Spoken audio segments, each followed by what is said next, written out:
There's a need for a year-round homeless shelter in the Hazleton area. That was the outcome of a pilot program that took place from February 8th through May 9th of this year. The effort was organized by Catholic Social Services of Hazleton.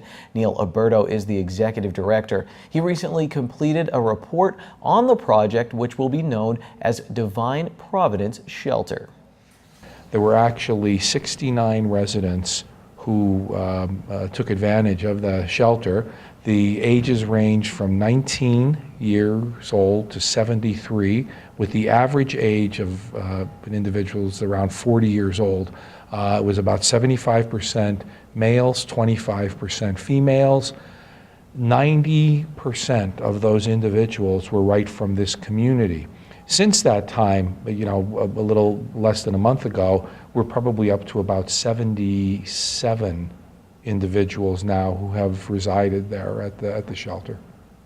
Wow, that's a tough pill to swallow, knowing so many people in our community are homeless. So now you did this pilot program, you've come out with a report on it. Where do you go from here? We actually got approval from our diocesan board. The diocese, through the annual appeal, was able to provide some seed funds for it. Churches in this local community, United Way, individuals who contributed. So we got approval at our last board meeting, diocesan board meeting, that as long as there's continued funds available, to move forward with it and establish this as a permanent program in the community.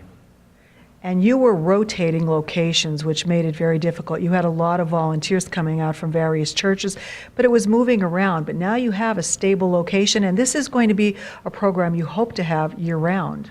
We do, in a real sense, and it was a challenge. We actually run a shelter in the Wyoming Valley, and it rotates, and it is such a challenge. In a sense, it sort of epitomizes the life that these individuals are leading, but the goal is to continue to maintain a stable location. We are at a stable location right now on South Laurel Street, and it's a building owned by one of the churches, actually, gracious enough to let us be utilizing that. And we're hoping now to, again, analyze what the needs have been, how much space we actually will need, and move forward from there. Now, you were giving shelter to the homeless, but you're looking to do a lot more than that, because you want to help these people get back into society and get back on track. Absolutely, and that's been part of it. It wasn't, initially it was providing a meal and shelter, and that was done.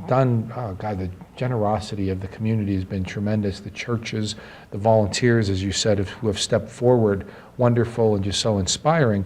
But part of this as well has been to do assessments and work with people to establish goals. And we've moved quite a few individuals into permanent housing, employment, working with them on such basic things as identification, health issues.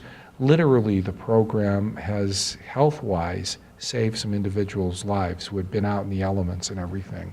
So good things happening there in that regard. One of the other things we're looking for as well that was recommended was a volunteer mentor, someone who'd be sort of like a big brother, big sister, if you would, who would be willing to work with an individual when they come into the program to be able to sort of help them to move along in attaining their goals, to move towards self-sufficiency.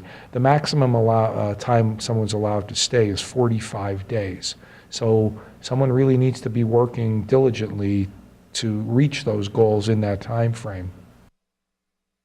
Alberto says anyone interested in becoming a mentor or making a donation to help sustain the shelter can call Catholic Social Services at 570-455-1521 or stop by their offices at 214 West Walnut Street in Hazleton.